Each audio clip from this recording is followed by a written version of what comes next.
No one shook up IndyCar at the start of 2018 quite like Robert Wickens.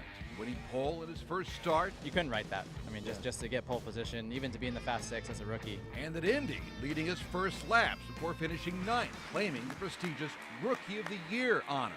This whole rookie season's been a bit of a whirlwind adventure, but hopefully we're just getting started. But then came a visit to the historic Pocono Raceway. All I knew is that I passed Pagano.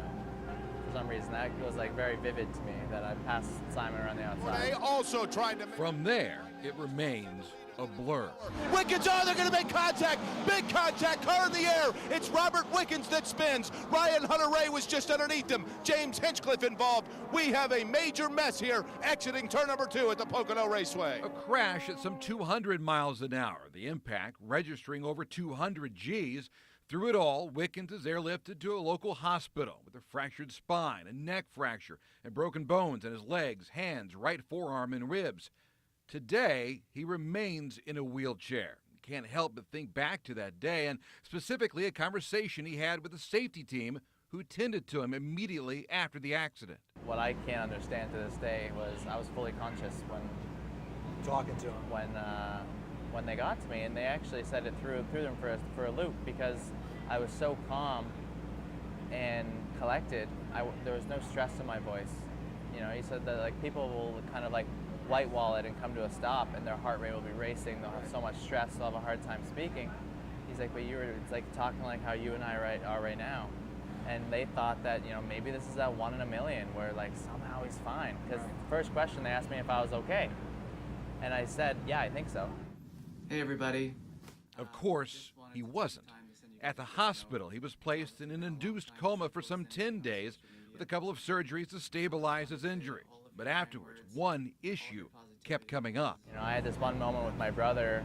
Obviously, I always had a blanket on, and I couldn't feel my legs. And there was a point where, with the drugs and with everything else, I was feeling my legs, and I kept asking my brother, like, what is this? And then, like, Trevor was just like, Rob, those are your legs. And I was just like, oh.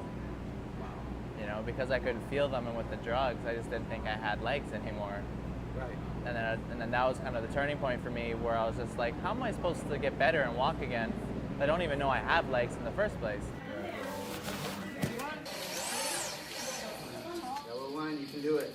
It set into motion a series of events. First, getting off the pain medication the best he could and begin an extensive rehab. I'm riding the bike.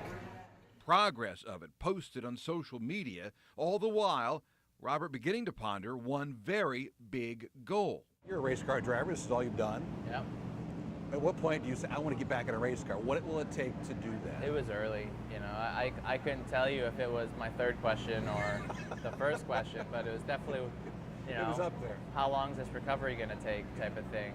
And getting back in a car was always on my radar. It's always what I want to do. It's still what I want to do.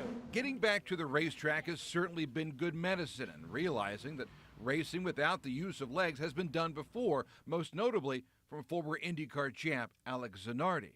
Because we're in effectively a seated sport, you know, there's nothing stopping me from competing at hand controls. Obviously, regulation permitting. Sure.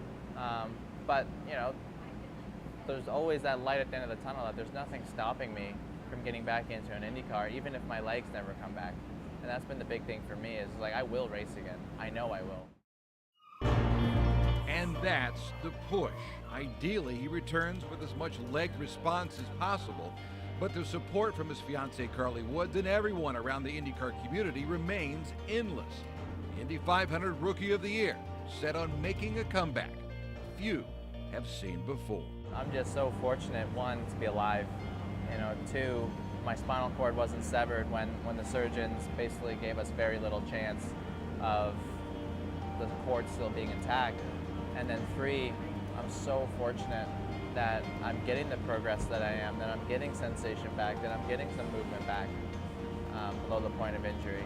You know, there's so many things to be fortunate about.